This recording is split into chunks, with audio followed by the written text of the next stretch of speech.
Hello guys, এখানে দেখো একটা, এটা হচ্ছে গোলাপ জাম গাছ।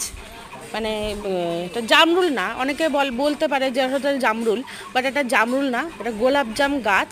আর পাশে দেখো, এটা হচ্ছে এই যে গাছটা দেখছো, পানিয়াল গাছ। এই পানিয়াল গাছটা আমাদের সচরাচর এটা আমাদের কলকাতার মধ্যে দেখা যায় না। এটা হচ্ছে পাহাড়ি গাছ, টাইমার সেট করা থাকে। এটা সবুজ সবুজ ফল আছে এখন, পাকেনি এখনো ফলটা। এটা পাকলে টকটক মিষ্টি মিষ্টি হয় খেতে। যদি কোনোদিন পারি আমি তোমাদেরকে দেখাবো সেই পানিয়াল গাছটা। এটা হলো খুদি জাম গাছ। মানে আমরা জাম ন্যাচারালি আমরা জাম খাই কি বড় বড়, আর এটা একটা হলো খুদি জাম, একদম ছোট ছোট জাম হয়, সেই মিষ্টি হয়। আর এই যে হলুদ রঙের যে ফুলটা দেখলে তোমরা, এই হলুদ ফুলটা হলো অতসী ফুল। এই যে দেখছো, এটা যে পানিয়াল, এটা হলো পানিয়াল, একদম ছোট্ট পানিয়াল। এটা বড় হয়